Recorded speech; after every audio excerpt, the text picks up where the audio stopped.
பூஜ்யாய ஸ்ரீ ராகவேந்திராய சத்யதர்ம ரதாயச பஜதாம் கல்பவருட்சாய நமதாம் காமதேனவே. யோகி ராம் சுரத்குமார், யோகி ராம் சுரத்குமார், யோகி ராம் சுரத்குமார். ஜெய்குருராயா. உலகெங்கிலும் வாழ்ந்து கொண்டிருக்கும் ஸ்ரீ ராகவேந்திரா யூடியூப் சேனல் நேயர்களுக்கு டாக்டர் சைதை ராஜாவின் அன்பான வணக்கங்கள். நாம் இப்பொழுது இந்த எபிசோடில் ஒரு ஜாதக ஆய்வினை அட்சய லக்ன பத்ததி முறையில் மேற்கொள்ளப் போகிறோம். இந்த அட்சய லக்ன பத்ததி முறையை எனக்கு கற்றுத்தந்த உயர்திரு பொது உடை மூர்த்தி அவர்களுக்கு நன்றியினை சொல்ல கடமைப்பட்டுள்ளேன். வாங்க ஜாதக ஆய்வினை மேற்கொள்ளலாம். இந்த ஜாதகி பிறந்த தேதி 13/6/1996 விடியற்காலை 3:57 கன்னியாகுமரியில் பிறந்திருக்காங்க. திருமணம் எப்பொழுது நடக்கும்னு நம்மக்கிட்ட கேட்டாங்க.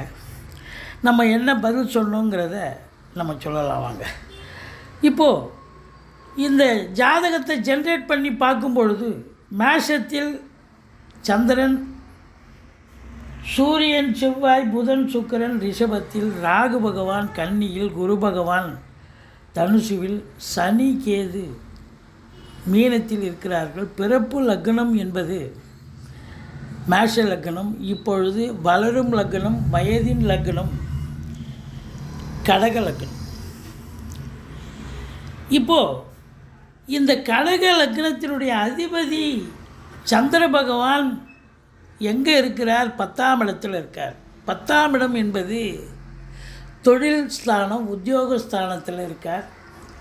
இவங்க அவஸ்தை, அழுத்தம் போன்ற நிலையில் இருக்கிறாங்க.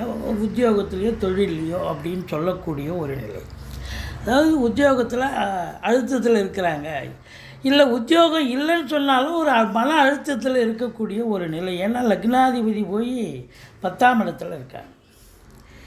சரி, 7க்கும் திருமணத்தை பற்றி கேட்குறாங்க.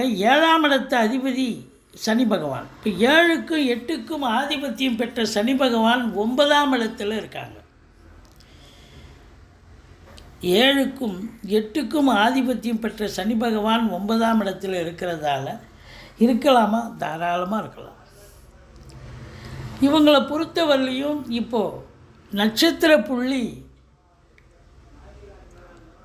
புனர்பூசம், பூசம் முடிஞ்சு ஆயிலையும் 2ஆம் பாதம் போயிட்டுருக்கு. 15/3/2023 வரைக்கும் இவங்களுக்கு இந்த ஆயிலையும் 2 தான் போகும்.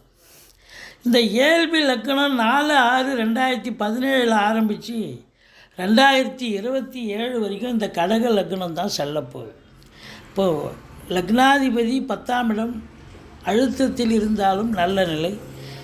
7க்குடைய சனி பகவான் 9ஆம் இடத்துல நல்ல நிலையில் இருக்கிறார். அப்போ திருமணத்துக்கான ஒரு அமைப்பு இருக்குது. ஆனால் எப்போ நடக்கும் அப்படிங்கிற ஒரு நிலையை பார்க்கும்பொழுது இந்த ஆயில்யம் அப்படின்னும் போது D9 எங்கே போகும் அப்படின்னா மகரத்தில் வந்து விழும். மகரம் என்பது ஏழ்பிக்கு, கடக ஏழ்பிக்கு 7ஆம் இடமாக வருகிறது. அப்போது இந்த காலகட்டம் திருமணத்துக்கு உகந்த காலகட்டம். அப்போ இவங்களை பொறுத்தவரையிலையும் 3/2/2024 முதல் 15/3/2025க்குள்ளே ஜாதகிக்கு திருமணம் நடந்தேறிவிடும் என்பதை சொல்லியிருந்தோம். இது போன்ற பதிவுகள் உங்களுக்கு பிடிச்சிருந்தால் லைக் பண்ணுங்கள், ஷேர் பண்ணுங்கள், சப்ஸ்கிரைப் பண்ணுங்கள். மறக்காமல் சப்ஸ்கிரைப் பண்ணுங்கள். நன்றி. வாழ்க வளமுடன்.